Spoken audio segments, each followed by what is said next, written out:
students, this is Nishi Mishra, your social studies teacher at Mount Literacy School Jhansi. So students, today we are going to study about the resources as it is the first chapter of geography. Everyone should be aware about what exactly a resource is. If we talk about the definition of a resource is something that is used to satisfy the human needs. So anything which is satisfying your need is considered as a resource. For example, air, water, food, minerals, books, notebooks, pencils, anything. Anything which is satisfying your need is a resource for you. Now these resources can be classified based on the three categories. Number one, natural resources. Number two, human-made resources, and number three, human resources. So natural resources, as the name suggests, can be anything which is natural, that has been provided to us by nature, or we can say that it is a gift of nature to us. So air, water, mountains, rivers, trees, plants, they are all the natural resources.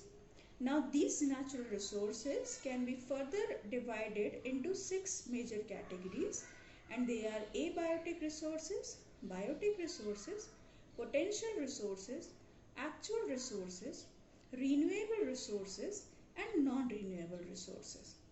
So if we talk about the abiotic resources, so abiotic resources are those resources which are non-living substances. That means they are derived from actually the non-living substances used by the human beings. For example, land, water, air, sunlight, etc. If we talk about the biotic resources, then these resources are obtained from the living organisms. That is, we are taking them from the living organisms. For example, wood, crops, meat, leather, herbs, etc. are being extracted from the living resources. Now, potential resources are something which are having the potential of become a resource in near future. So presently we are not utilizing them as a resource, but in the near future we may utilize that particular thing as a resource. Actual resources are those resources which are actually being in use. वो हो सकता है पहले potential resource रहे हों, but since we have identified them as a resource, they have now converted as a actual resource, right? For example, coal, petroleum, uranium, etc. Right?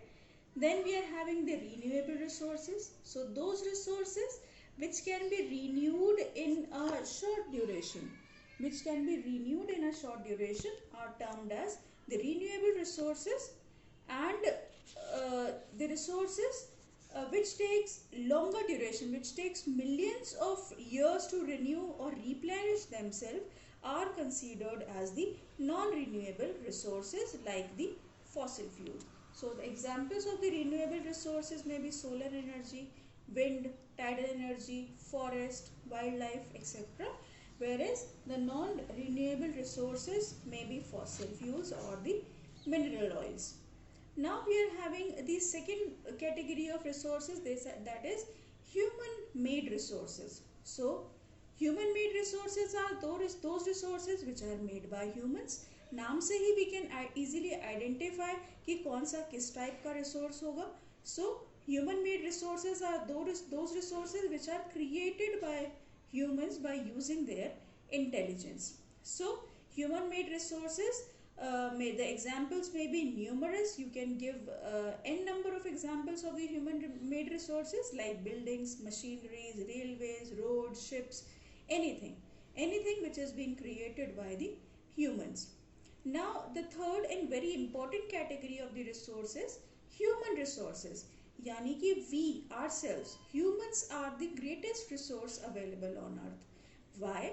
Because using our intelligence only, we have identified the potential of the other resources and converted them as a resource. अगर हम दूसरी चीज़ों का potential नहीं पहचानते, तो हम उनको as a resource कभी भी use नहीं कर पाते. So humans only have used their skills, their knowledge, their expertise, and converted the things into a resource. That is why we can say that human resources are the most important resources available on earth. Now these resources are having the value. Now they are having the utility as well as the value. So utility in the terms of usage, and value may be economic or value in our lives also. जैसे air, water, they are available free of cost, but without them we are not able to live. Whereas some resources like minerals, fossil fuels, they are having the economic value also. So by these resources we can earn something. अब हमने अभी तक पढ़ा that resources are very much important. So for everything which is important to us, which is essential for us, should be conserved. So the conservation of the resources can be achieved through sustainable development. Now what is sustainable development? Sustainable development is something that we need to use the resources judicially. We need to use the resources like as we are using, we should use them so carefully so that they are not get wasted. We need to use the resources carefully to meet our present requirement without compromising the ability of the future generations to meet their own needs. So this is sustainable development.